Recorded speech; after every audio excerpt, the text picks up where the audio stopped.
आज हम द्विघात समीकरण का प्रश्नावली 4.1 शुरू कर रहे हैं। ठीक है, कौन सी प्रश्नावली है बच्चों?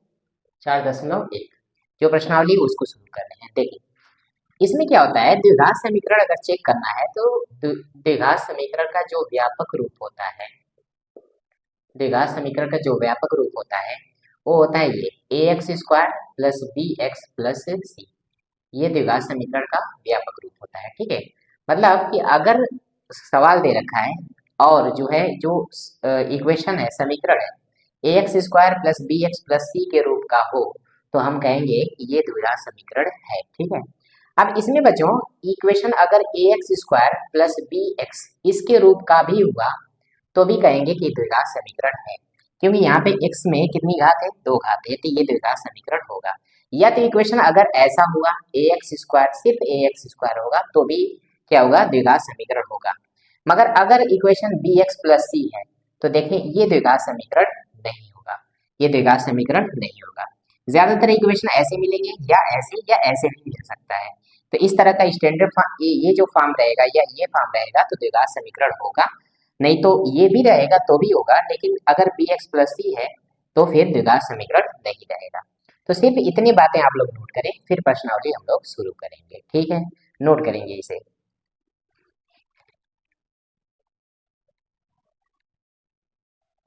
देखिए बच्चों, पहला सवाल है कि जांच कीजिए कि क्या निम्न द्विघात समीकरण है। दे रखा है x प्लस 1 का होल स्क्वायर बराबर 2x माइनस 3। इसको a प्लस बी के होल स्क्वायर का फार्मूला लगाएंगे तो ये क्या होगा? a square plus B square, B के जगह 1 है तो 1 का स्क्वायर 1 ही होगा, प्लस 2ab। तो a के जगह कितना है? x है, और b के जगह कितना है? y है। तो एक का गुणा करेंगे तो फर्क नहीं पड़ेगा, तो ये आएगा। दो का अंदर गुणा करेंगे 2x माइनस से 6 हो जाएगा। अब इसको इधर भेजेंगे तो x square plus 1 plus 2x, और यहाँ पे भी बच्चों ये जो 2x दिख रहा है वो बराबर के इधर आएगा तो माइनस 2x और प्लस कितना? 6 बराबर 0। अब देखिए ये और ये कैंसिल हो जाएगा तो क्या आएगा? x² प्लस ये कितना हो जाएगा? 7 बराबर क्या? 0। ये द्विघात समीकरण होगा, क्योंकि x में कितनी घात है? 2 घात। या तो इस इक्वेशन को हम लिख सकते हैं x² plus 0 into x plus 7 बराबर कितना? 0, ऐसे लिख सकते हैं। तो हम लिखेंगे कि ये जो समीकरण है वो x² plus bx plus c के रूप का है, के रूप का है। अतः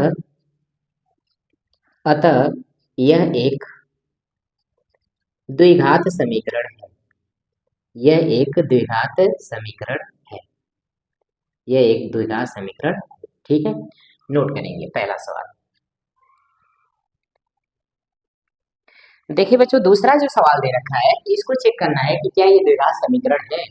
तो लिखेंगे x² माइनस 2x बराबर, इस माइनस 2 का अंदर गुणा करेंगे इसमें तो माइनस 6 होगा, और माइनस का गुणा प्लस हो जाएगा तो 2x। ठीक है, सबको इधर भेजेंगे तो ये हो जाएगा x² माइनस 2x, ये प्लस का 2x है इधर आएगा माइनस का 2x, ये प्लस प्लस का 6 है इधर आएगा, माइनस का 6 है इधर आएगा प्लस का 6 बराबर 0।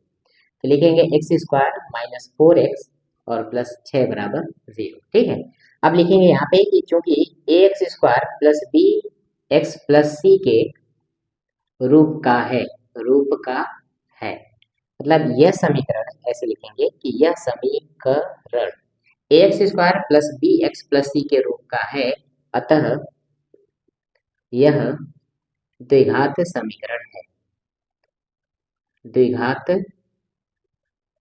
समीकरण है, द्विघात समीकरण है। ठीक है, नोट करेंगे इसे। देखिए बच्चों, ये तीसरा सवाल है, पहले इसको सॉल्व करेंगे तभी कुछ डिसीजन होगा। ठीक है, x का x में गुणा x² प्लस s का 1 में x माइनस 2 का x में माइनस 2x माइनस 2 का 1 में करेंगे माइनस 2 बराबर s का अंदर गुणा x² प्लस s का 3 में गुणा 3x माइनस 1 का x में गुणा तो माइनस x माइनस 1 का 3 में गुणा तो माइनस 3। अब देखिए ये और ये कैंसिल हो जाएगा। अब देखें प्लस एक्स माइनस 2x घटाएंगे तो माइनस एक्स आएगा और माइनस 2 बराबर यहाँ पे 3x में से x निकलेगा कितना? 2x minus 3। सबको इधर भेजें तो minus x minus 2x minus 3, ये जो माइनस 2 है तो इसको लिख दें माइनस 2, ये जो -3 है इधर आएगा तो +3 बराबर क्या 0। तो ये -3x, ठीक है, और +1 बराबर 0। तो लिखेंगे कि यह समीकरण देखिए इसमें स्क्वायर वाला टर्म नहीं है, ठीक है, तो ये लिखेंगे ax² plus bx plus c बराबर 0 के रूप का नहीं है, के रूप का नहीं है, के रूप का नहीं है। अतः यह द्विघात समीकरण नहीं है, यह द्विघात समीकरण नहीं है, ठीक है, नोट करें। देखिए बच्चों ये अगला क्वेश्चन है, चौथा क्वेश्चन, पहले सॉल्व करते हैं। x का गुणा दोनों में करें तो ये हो जाएगा 2x², इसका गुणा 1 में करें तो ये हो जाएगा x, -3 का गुणा 2 में करेंगे तो कितना हो जाएगा -6x, -3 का गुणा 1 में करेंगे -3 बराबर x का गुणा x में x² प्लस s का 5 में गुणा 5x, ठीक है। अब सबको इधर भेजते हैं तो ये हो जाएगा 2x² माइनस, इसको पहले सॉल्व कर लें, ये आएगा -5x, -6x plus x -5x, और ये जो +5x है इधर आएगा तो -5x, और यहाँ पे लिखा है -3 बराबर कितना 0। अब इसको सॉल्व करेंगे। अच्छा देखिए ये x² रह गया है, x² को भी इधर भेजेंगे तो ये क्या हो जाएगा 2x² माइनस x²। तो सॉल्व करेंगे x² आएगा 2x² माइनस x² होगा -5x कितना -10x, और -3 बराबर 0। तो लिखेंगे कि यह समीकरण, देखिए यह समीकरण ax² एक जगह 1 है, ठीक है, ax² plus bx plus c बराबर 0 के रूप का है, के रूप का है। अतः यह द्विघात समीकरण है, यह द्विघात समीकरण है। तो यह एक द्विघात समीकरण है, ठीक है, नोट करें। अगला सवाल दिखाते हैं। ये क्वेश्चन है बच्चों, अगला क्वेश्चन 5वां, इसको सॉल्व करते हैं। 2x का x में गुणा 2x², 2x का 3 में गुणा -6x, -1 का x में गुणा -x, -1 का -3 में -1 से गुणा प्लस हो जाएगा, 1 का गुणा 3 में तो कितना होगा +3। अब x का गुणा x में x², x का गुणा 1 में -x, 5 का गुणा x में तो ये हो जाएगा 5x, 5 का गुणा 1 में -5। सबको थोड़ा सा सॉल्व करते हैं फिर इधर उधर करते हैं, ठीक है। -7x हो जाएगा और +3 बराबर x², 5x माइनस x कितना प्लस का 4x हो जाएगा और -5। सबको इधर भेज रहे हैं। 2x² minus x² minus 7x, ये प्लस का 4x है इधर आएगा तो माइनस का 4x, ये प्लस का 3 है, ये माइनस जो माइनस का 5 है इधर आएगा तो कितना प्लस का 5 बराबर 0। तो इसको सॉल्व करेंगे तो ये आएगा x², यहाँ पे हो जाएगा 7 4 11, 11x, यहाँ हो जाएगा 5 3 8 बराबर 0। तो ये समीकरण जो है बच्चों ax² plus bx plus c बराबर 0 के रूप का है, के रूप का है। अतः यह एक द्विघात समीकरण है, द्विघात समीकरण है, द्विघात समीकरण। नोट करेंगे इसे। देखिए बच्चों अगला क्वेश्चन है 6वां, यहाँ लिखा है x², पहले सॉल्व करते हैं, प्लस 3x प्लस 1, यहाँ a माइनस बी का होल स्क्वायर है, a² प्लस b², 2 का स्क्वायर 4 और -2 इंटू 2a, a की जगह x है, b की जगह 2 है तो 2 दूना 4x हो जाएगा, ठीक है, तो 2 दूना 4x। अब देखें x² से x² कैंसिल, तो 3x प्लस 1 सबको इधर भेजेंगे, प्लस 4x हो जाएगा, प्लस 4 है तो इधर आएगा -4 बराबर 0, तो 7x माइनस 3 बराबर 0। तो लिखेंगे यह समीकरण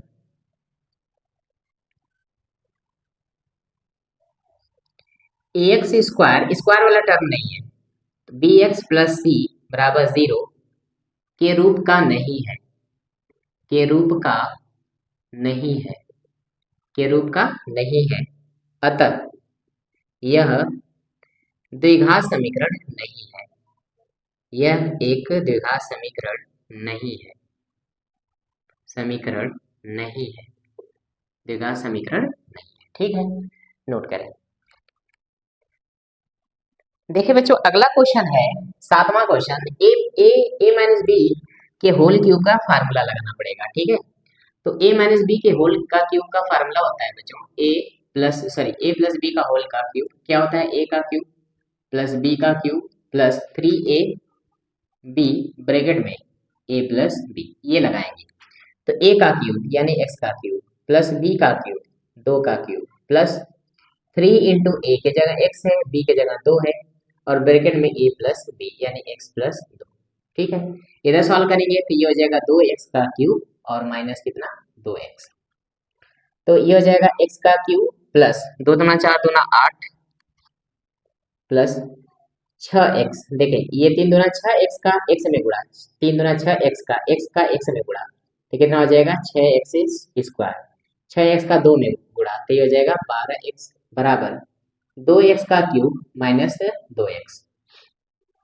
अब सबको इधर भेजते हैं तो ये हो जाएगा कितना x का क्यूब माइनस 2x का क्यूब, ठीक है, plus 6x square plus 12x, और इसको माइनस 2x इधर भेजेंगे तो कितना होगा प्लस का 2x हो जाएगा, और प्लस का 8 पहले से यहाँ है। ठीक है, बराबर कितना 0।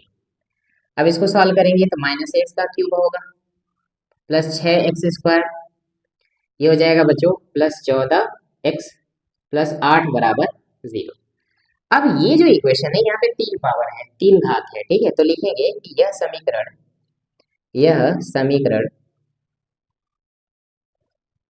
समीकरण ax square plus bx plus c बराबर 0 के रूप का नहीं है, के रूप का नहीं है, के रूप का नहीं है, अतः यह द्विघात समीकरण नहीं है, द्विघात समीकरण नहीं है। ठीक है, ये एक्चुअली में त्रिघात समीकरण है। ठीक है, द्विघात समीकरण नहीं है। ठीक है, नोट करें। ये जो क्वेश्चन है बच्चों, इसमें भी यही चेक करना है हम लोग को। देखते हैं, x का क्यूब लिखें 4x square minus x plus 1 बराबर a माइनस बी का होल का क्यूब फार्मूला लगाएंगे तो a का क्यूब माइनस b का क्यूब माइनस 3a, a की जगह x इंटू बी, और ब्रैकेट में लिखेंगे a माइनस बी, ये हो जाएगा a का क्यूब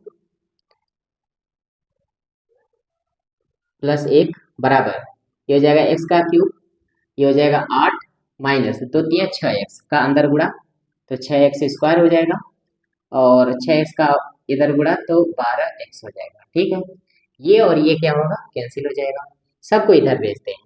तो minus 4x square plus 6x square minus x minus 12x plus 1 plus 8 बराबर 0, तो हो जाएगा 2x square minus 13x plus 9 बराबर 0। ठीक है, अब लिखेंगे यह समीकरण ax square plus bx plus c बराबर 0 के रूप का है, के रूप का है, अतः यह एक द्विघात समीकरण है, द्विघात समीकरण है, ये द्विघात समीकरण है। नोट कर लें इसे। दूसरा सवाल है बच्चों, द्विघात समीकरण के रूप में व्यक्त करना है। कुछ सवाल दे रखे हैं, जैसे एक आयताकार भूखंड का क्षेत्रफल दे रखा है 528 मीटर स्क्वायर है, क्षेत्रफल की लंबाई चौड़ाई के दोगुने से एक अधिक है। जो क्षेत्र की लंबाई है वो चौड़ाई के दोगुने से एक अधिक है। हमें भूखंड की लंबाई और चौड़ाई ज्ञात करनी है। देखिए, मान ले रहे हैं, माना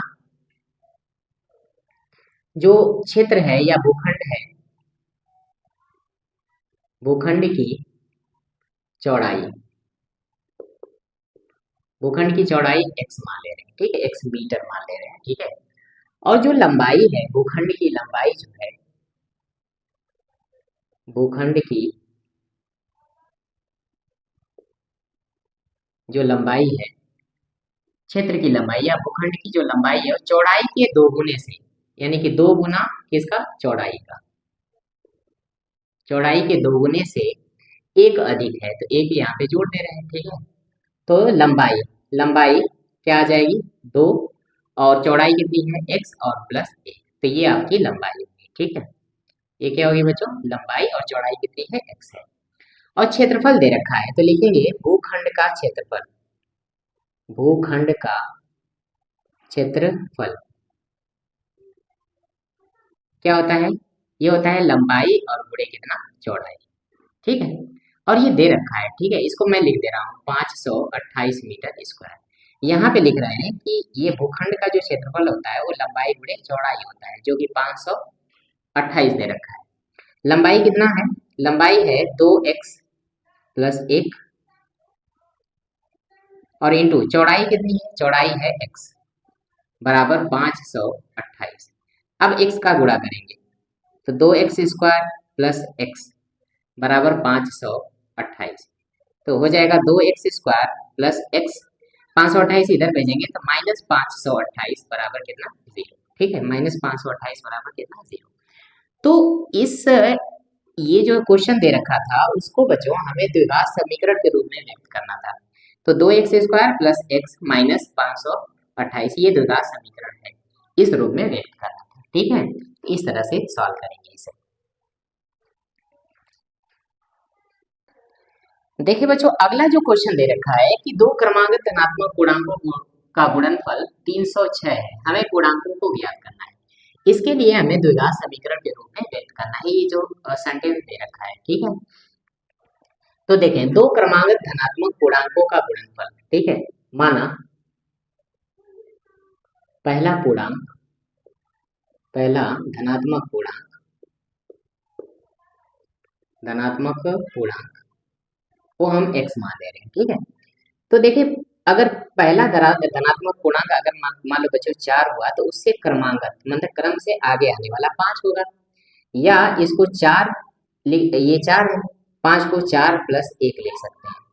मतलब बच्चों कि अगर एक एक पूर्णांक, एक पहला धनात्मक पूर्णांक अगर 4 हुआ, तो उससे क्रमांगत जो धनात्मक पूर्णांक होगा वो 4 प्लस 1 होगा। अगर यही हमें नहीं पता हो तो x मान लें, तो ये हो जाएगा x प्लस 1। यानी पहला अगर धनात्मक पूर्णांक x ले रहे हैं, तो दूसरा जो क्रमांगत धनात्मक पूर्णांक होगा वो कितना होगा, x प्लस 1 होगा। ठीक है, तो माना पहला धनात्मक पूर्णांक x है, तो क्रमांगत धनात्मक पूर्णांक, धनात्मक पूर्णांक वो कितना होगा, x प्लस 1 होगा। ठीक है, अब कह रहा है कि क्रमांगत धनात्मक पूर्णांकों का जो गुणनफल है वो 306 है, मतलब इनका गुणनफल प्रश्नानुसार इनका जो गुणनफल है यानी x का और x प्लस 1 का जो गुणनफल है वो कितना होगा, 306 होगा, 306। तो x का गुणा कर रहे हैं तो ये हो जाएगा x² प्लस x बराबर 306, तो लिखेंगे x² प्लस x माइनस 306 बराबर 0।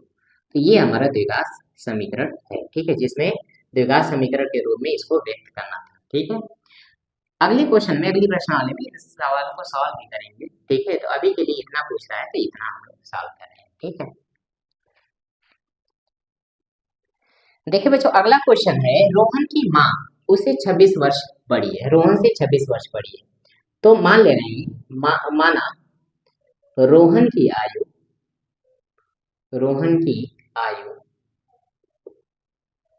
कुछ x वर्ष है। ठीक है, वर्तमान आयु, रोहन की वर्तमान, यहाँ पे बढ़ा लेंगे, वर्तमान आयु x, आयु कितनी है, x है। ठीक है, तो जो रोहन की माँ है वो उससे कितनी बड़ी है, रोहन की के माँ की आयु, के माँ की आयु, रोहन के माँ की आयु, तो ये हो जाएगा रोहन से कितना, 26 वर्ष बड़ी है। ठीक है, तो x प्लस 26 वर्ष हो जाएगा।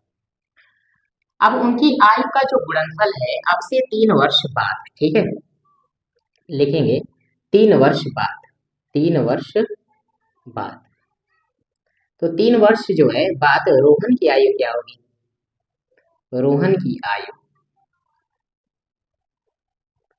कितनी हो जाएगी बच्चों, पहले x था उसे 3 वर्ष और बढ़ जाएगा। ठीक है, अगर रोहन 20 वर्ष का है तो 3 वर्ष बाद कितने का हो जाएगा, 23 वर्ष का हो जाएगा। ठीक है, अच्छा, और रोहन की आयु इतनी हो जाएगी, और रोहन के माँ की आयु कितनी होगी 3 वर्ष बाद की माँ की आयु, तो माह भी बढ़ जाएंगे 3 वर्ष, तो ये हो जाएगा x प्लस कितना था 26, इसमें 3 वर्ष जोड़ते हैं तो रोहन की माँ हो जाएंगी x प्लस 29 वर्ष की, ठीक है 29 वर्ष की हो जाएगी। अब क्या, अगर रोहन की माँ उससे 26 वर्ष बड़ी है, उनकी आयु वर्षों में का गुणनफल अब से 3 वर्ष बाद, अब से 3 वर्ष बाद 360 हो जाएगी, ठीक है। मतलब प्रश्नानुसार ये कह रहा है बच्चों कि रोहन जो 3 वर्ष बाद कितना है x प्लस 3 का हुआ, और उसकी माँ 3 वर्ष बाद कितनी की हो जाएंगी x प्लस 29 की हो जाएंगी, ठीक है। इनका जो गुणनफल है वो कितना है 360, ठीक है 360 हो जाता है। देखिए रोहन की माँ 26 वर्ष की बड़ी है, उनकी आयु का गुणनफल अब से 3 वर्ष बाद 360 हो जाएगी, 3 वर्ष बाद तो रोहन भी बढ़ेगा और माँ भी बढ़ेंगे 3 वर्ष बाद, इनकी आयु का गुणनफल कितना हो जाएगा 360 हो जाएगा। इसको हमें कन्वर्ट करना है द्विघात समीकरण में। चले x का गुणा करें x में, एक्स स्क्वायर प्लस x का 29 में 29 है, 3x 3 का x में 3x प्लस 9 तरीके 27 और 3 गुना 6 2 8 बराबर 360।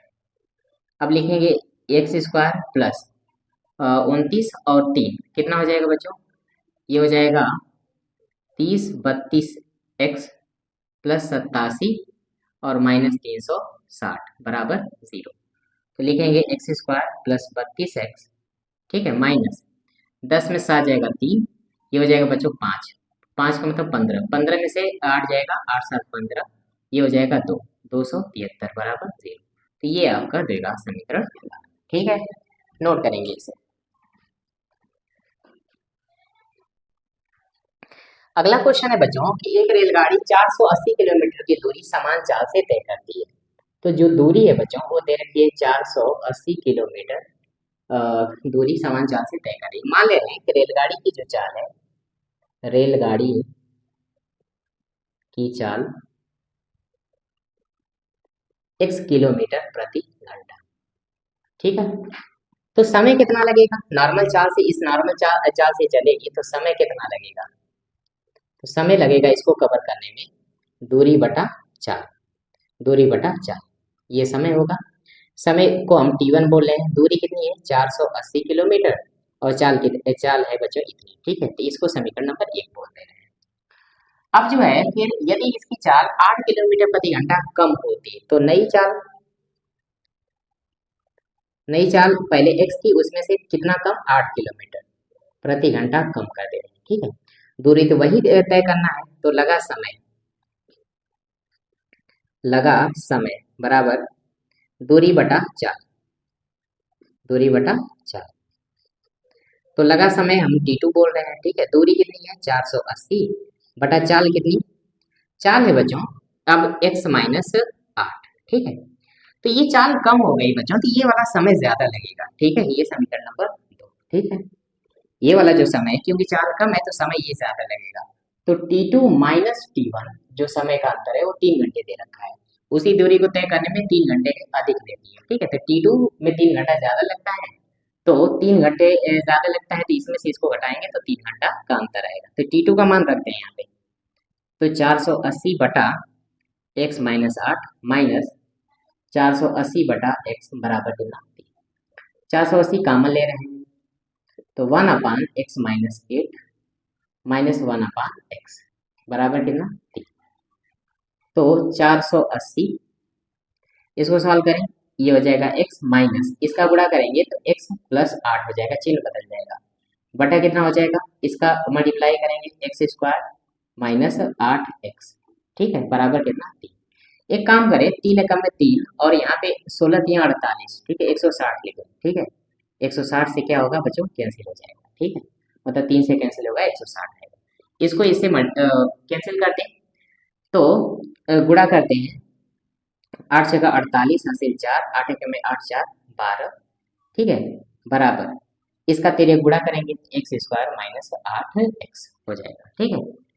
अब इसको उधर भेजेंगे तो क्या आएगा, ये होगा एक्स स्क्वायर माइनस 8x, इसको इधर भेजेंगे तो ये माइनस 1280 बराबर 0। तो ये हमारा द्विघात समीकरण होगा, ठीक है। रेलगाड़ी की चाल ज्ञात करके इसका मान ये रेलगाड़ी की चाल होगी, नोट करेंगे। हम देखेंगे द्विघात समीकरण की प्रश्नावली 4.2।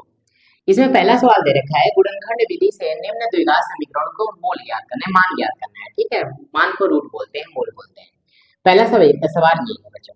तो ये जो -10 दिख रहा है इसका ऐसा गुणनखंड किया जाता है बच्चों, -10 का ऐसा गुणनखंड करते हैं कि जोड़ने या घटाने पे -3 आ जाए। कितना आ जाए? -3 आना चाहिए, -3।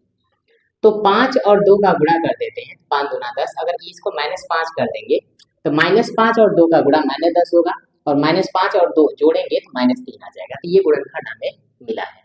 तो लिखेंगे x square -5x plus 2x -10 बराबर 0। अब यहाँ से x कॉमन लेते हैं, x कॉमन लेंगे तो ये x बचेगा, -5 बचेगा। 2 कॉमन लेंगे तो यहाँ पे x हो जाएगा, यहाँ पे भाग लगाएंगे तो कितना? 5 बराबर 0। तो एक क्वेश्चन में क्या होगा? x -5 हो जाएगा। ये दो दो क्वेश्चन में है ना, x-5 कॉमन हो जाएगा। तो अगले में क्या बचेगा? x और +2, x + 2 बराबर क्या? 0। अब लिखेंगे या तो x -5 बराबर 0, तो x बराबर कितना? 5, x बराबर 5। और या x + 2 बराबर 0, तो x बराबर कितना? -2। तो इस तरह से हम लोग क्या करेंगे? इसको सॉल्व करेंगे। ये दोनों इसके क्या है? मूल है। ठीक है, अगला सवाल देखें। लिखा है 2x square plus x minus 6। ठीक है, तो इस बार -6 का गुणनखंड नहीं, ये दो जो लिखा है इसका गुणा करते हैं -6 में, तो कितना? -12। -12 का ऐसा गुणनखंड कि जोड़ने पर यहाँ पे +1 है तो +1 आ जाए। तो 4 और -3 का अगर गुणा करते हैं तो -12 आएगा, 4 में से 3 निकालेंगे या जोड़ेंगे तो +1 देगा। तो ये गुणनखंड मिल गया। तो 2x स्क्वायर प्लस कितना? 4x माइनस 3x -6 बराबर 0। तो यहाँ से 2x कॉमन दिख रहा है, 2x कॉमन लेंगे यहाँ पे x बचेगा, 2x कॉमन लेंगे 2 बचेगा, -3 कॉमन तो यहाँ पे x + 2 बराबर 0। तो लिखेंगे x + 2 एक क्वेश्चन में, अगले में 2x - 3 बराबर 0।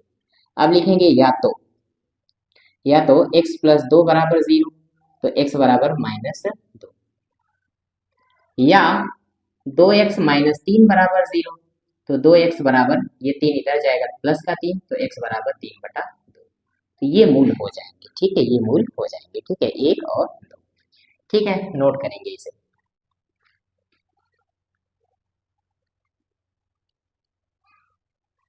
अगला क्वेश्चन देखेंगे बच्चों, इसका गुणनखंड करना है। एक्स स्क्वायर का गुणा कड़ी में 2, कड़ी में 2 का लास्ट में गुणा। चलिए ये 5 कड़ी में 2 और गुणे कड़ी में 2, तो कड़ी में 2 का गुणा 2 हो जाएगा, 2 बचे 10। 10 का ऐसा गुणनखंड कि जोड़ने पे 7 आ जाए। तो 5 और 2 का गुणनखंड, 5 और 2 गुणनखंड होगा, 5 दूना 10 हो जाएगा, और 5 और 2 जोड़ेंगे तो कितना? 7। तो गुणनखंड मिल गया। ठीक है, तो एक्स स्क्वायर प्लस कितना? 5x प्लस 2x और प्लस 5 कड़ी में 2। ठीक है, बराबर 0। अब यहाँ से x कॉमन लेंगे तो कड़ी में 2x प्लस 5 हो जाएगा, प्लस यहाँ से बच्चों कड़ी में 2 कॉमन लेना पड़ेगा। देखिए कड़ी में 2, यहाँ से 2x में कड़ी में 2 का भाग लगाएंगे तो इसमें कितना होगा? कड़ी में 2x बचेगा, तो कड़ी में 2x प्लस, अगर 5 कड़ी में 2 कॉमन लेते हैं तो ये कैंसिल, तो बचेगा 5 बराबर 0। अब क्या लिखेंगे? लिखेंगे कड़ी में 2x प्लस 5 एक क्वेश्चन में, दूसरे में क्या हो जाएगा? x प्लस कड़ी में 2 बराबर 0। अब लिखेंगे या तो कड़ी में 2x प्लस 5 बराबर 0, तो कड़ी में 2x बराबर -5, तो x बराबर -5 बटा कड़ी में 2, और एक या तो x प्लस कड़ी में 2 बराबर 0, तो x बराबर माइनस कड़ी में 2। एक मान ये हो जाएगा, एक मान ये हो जाएगा। ठीक है, देखिए अगला क्वेश्चन दिखाते हैं। तिर्यक गुणा करेंगे बच्चों, तिर्यक गुणा करेंगे तो कितना हो जाएगा? 16x square minus x, minus का 8 का गुणा करेंगे तो 8x और प्लस 1 पूरा का बटा 8 बराबर 0। तिर्यक गुणा करेंगे तो क्या आएगा? 16x square minus 8x plus 1 बराबर 0। अब 16 का 1 में गुणा, तो 16 का में 16, गुणनखंड कितना हो जाएगा? जो जोड़ने पे -8 आ जाए। हाँ, तो 4 चौको 16, 4 चौको 16, मगर -4 लेना पड़ेगा। तो लिखेंगे 16x स्क्वायर -4x प्लस 1 बराबर 0। तो 4x कॉमन लेंगे तो ये हो जाएगा x - 1, और यहाँ से बच्चों नहीं, 4x कॉमन है, 4 चौको 16, तो ये हो जाएगा 4x माइनस 1, और यहाँ से 1 कॉमन लिखेंगे, 4x माइनस 1 बराबर 0। तो 4x माइनस 1 एक क्वेश्चन में, अगले में 4x माइनस 1 बराबर 0, या तो 4x माइनस 1 बराबर 0, तो 4x बराबर 1 आएगा, तो x बराबर कितना, 1/4, ये पहला मूल है। दूसरा जो मूल है वो क्या हो जाएगा, या लिखेंगे 4x माइनस 1 बराबर 0, तो 4x बराबर 1, तो x बराबर 1/4, तो ये दूसरा मूल हो जाएगा। ठीक है, नोट करेंगे इसे। देखिए बच्चों, अगला क्वेश्चन है 100x² माइनस 20x प्लस 1, 100 का 1 में गुणा करेंगे, 100 का ऐसा गुणनखंड कि जोड़ने पे कितना आ जाए, -20, तो माइनस माइनस ले लेते हैं, तो -10 माइनस 10 जोड़ेंगे तो -20 होगा, और माइनस दस गुणा करेंगे तो 100 हो जाएगा। तो लिखेंगे 100x² -10x और प्लस 1 बराबर 0, तो 10x कॉमन ले, तो यहाँ पे 10x बचेगा, -1, -1 कॉमन ले, तो ये हो जाएगा 10x माइनस 1 बराबर 0, तो लिखेंगे 10x माइनस 1, अगले में 10x माइनस 1 बराबर 0। अब या तो 10x माइनस 1 बराबर 0, तो 10x बराबर 1, तो x बराबर 1/10, ये मान हो जाएगा।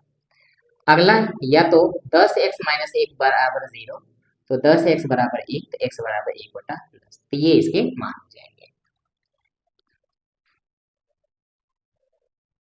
अगला क्वेश्चन है बच्चों, ऐसी दो संख्याएं ज्ञात करें जिनका योग 27 है। तो माना पहली संख्या वो ले रहे हैं कितना, x, ठीक है, तो दूसरी संख्या क्या होगी, दूसरी संख्या होगी बच्चों 27 माइनस एक्स, ठीक है। देखिए ऐसी दो संख्याएं जिनका योग कितना है 27, तो दूसरी संख्या क्या होगी, ये 27 माइनस एक्स, ठीक है। पहली को अगर x मानते हैं, ठीक है, दूसरी को y मानते हैं, तो दोनों का योग 27 है, तो दूसरी वाली जो संख्या y वो 27 माइनस एक्स होगी, ठीक है। अब इनका गुणनफल प्रश्नानुसार, यानी इनका जो गुणनफल है वो कितने के बराबर है, 182 के बराबर, तो गुणा करते हैं, तो ये जाएगा 27x माइनस x² बराबर 182, सब उधर भेज रहे हैं, तो ये हो जाएगा x² माइनस 27x और प्लस 182 बराबर 0, तो लिखेंगे x² minus 13x minus 14x और प्लस 182 बराबर 0, ये गुणनखंड होगा। x कामन, तो x माइनस 13 माइनस 14 कामन, तो ये हो जाएगा x माइनस 13 बराबर 0, तो x माइनस 13 एक क्वेश्चन में, दूसरे में x माइनस 14 बराबर 0। अब लिखेंगे या तो x माइनस 13 बराबर 0, तो x बराबर कितना 13, या ठीक है x माइनस 14 बराबर 0, तो x बराबर कितना 14, ठीक है। तो ये दोनों संख्याएं हो सकती हैं, ठीक है, एक 13 आ जाएगी, एक कितना आ जाएगी 14, ठीक है। पहली संख्या अगर 13 है बच्चों, तो दूसरी संख्या कितनी हो जाएगी, दूसरी होगी 27 माइनस एक्स, तो ये हो जाएगा 27 माइनस एक्स का मान 13, तो कितना हो जाएगा 14, ठीक है, दूसरी संख्या इसी। अगर इसमें दूसरी संख्या पूछ ले, तो ये हो जाएगा, दूसरी संख्या क्या थी 27 माइनस एक्स, तो ये हो जाएगा 27, एक्स का मान कितना 14, तो ये हो जाएगी 13, ठीक है।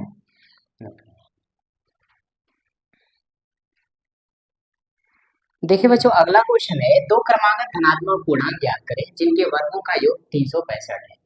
तो एक जो है धनात्मक पूर्णांक मान ले रहे हैं हम x, तो क्रमागत धनात्मक पूर्णांक क्या होगा, क्रमागत धनात्मक पूर्णांक क्रम से आगे आने वाला, ठीक है, तो x प्लस 1 होगा। प्रश्नानुसार इनके वर्गों का योग, इसका स्क्वायर प्लस x प्लस 1, इसका स्क्वायर और इसका स्क्वायर, इनके वर्गों का जो योग है वो 365 है, ठीक है। तो ये लिखेंगे x² plus a² plus 2ab plus b² बराबर 365, तो 2x² plus 2x plus 1 minus 365 बराबर 1 होगा, तो 2x² प्लस 2x माइनस 364 बराबर कितना 0। दो कॉमन ले रहे हैं या दो का डिवाइड करें, सब में दो का डिवाइड, तो यहाँ एक्स स्क्वायर, यहाँ पे एक्स आएगा, यहाँ पे दो एकम में दो और दो अठी 16 और दो दूना 4 बराबर कितना 0। 0 में दो का डिवाइड कितना, इसका गुणनखंड होगा एक्स स्क्वायर प्लस 14x और माइनस 13x।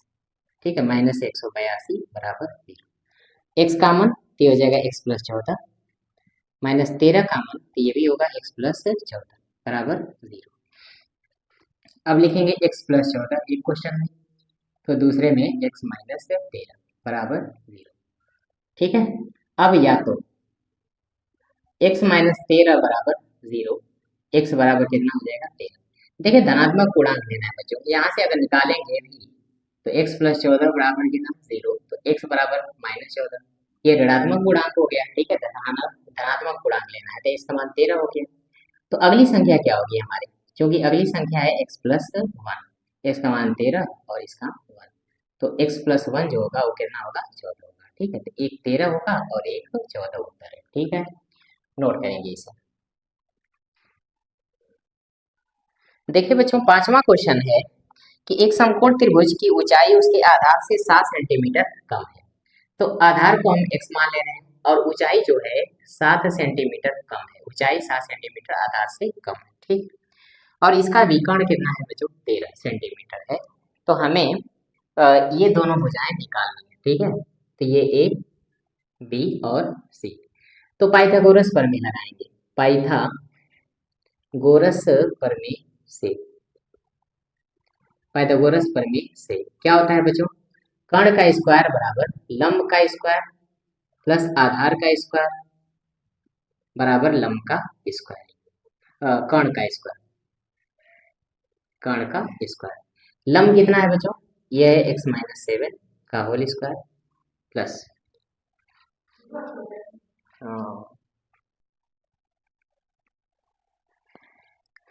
देखिए बच्चों ये क्वेश्चन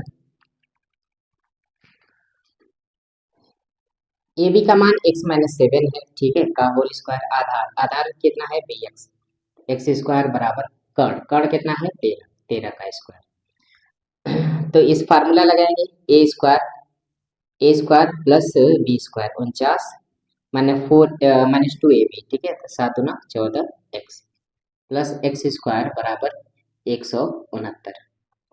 ठीक है, तो x square 2x square minus 14x और ये हो जाएगा बच्चों प्लस 149, ये 49 माइनस 169 बराबर 0। तो यहाँ पे लिखेंगे 2x स्क्वायर माइनस 14x और 120 होगा, माइनस 120 बराबर 0। तो दो का भाग लगा रहे हैं। ठीक है, तो लिखेंगे x स्क्वायर माइनस 7x और माइनस 60 बराबर 0। तो हो जाएगा एक्स स्क्वायर माइनस 12 बचे 60 हो जाएगा।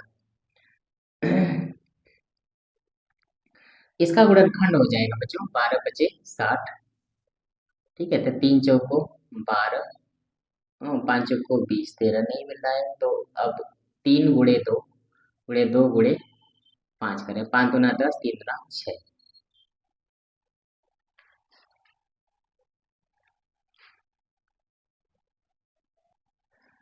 दो तिया 6, 6 दूना 12, 12 में से 5, अगर 12x में से 5x निकाल दिया जाए तो ये गुणनखंड मिल जाएगा। ठीक है, तो ये x कामन लेंगे तो ये हो जाएगा x माइनस 12, 5 कामन लेंगे तो x माइनस 12 बराबर 0। x माइनस 12 एक क्वेश्चन में, दूसरे में x प्लस 5 बराबर 0। अब या तो x माइनस 12 बराबर 0, तो x बराबर कितना 12 सेंटीमीटर, इससे निकालेंगे तो माइनस में आएगा, थोड़ी माइनस में नहीं होती है। ठीक है, तो आधार BC का जो मान है वो कितना आ गया 12 सेंटीमीटर, तो ऊंचाई AB का जो मान है वो कितना है x माइनस 7 है, इसका मान 12 माइनस 7 यानी 5 सेंटीमीटर, ऊंचाई AB का मान 5 सेंटीमीटर रहेगा। नोट करेंगे। देखिए बच्चों क्वेश्चन नंबर लास्ट है, एक कुटीर उद्योग एक दिन में कुछ बर्तनों का निर्माण करता है। एक विशेष दिन यह देखा गया कि प्रत्येक नग की निर्माण लागत उस दिन के निर्माण किए गए बर्तनों की संख्या के 2 गुने से 3 अधिक थे। यदि उस दिन की कुल निर्माण लागत 90 रुपए थी। निर्मित बर्तनों की संख्या ज्ञात करें। निर्मित बर्तनों की संख्या हम x मान ले रहे हैं। निर्माण लागत क्या है? बर्तनों की संख्या के दुगने से 3 ज्यादा, तो ये है x गुणे कितना 2 और प्लस 3, यानी हो जाएगा 2x प्लस 3। ये निर्माण लागत है, ठीक है, और बर्तनों की संख्या x है। तो कुल निर्माण लागत निकालेंगे, लिखेंगे कुल निर्माण लागत दे रखा है बच्चों, पूछ दिया। कुल निर्माण लागत कितना थी? 90 रुपए थी। तो ये कैसे आएगी?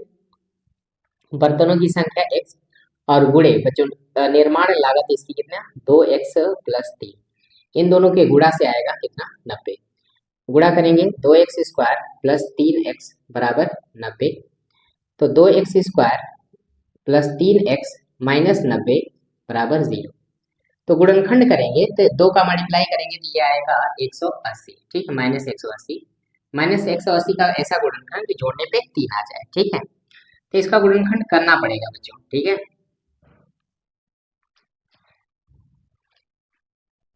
इसका गुणनखंड होगा बच्चों 12 और माइनस 12 और 15।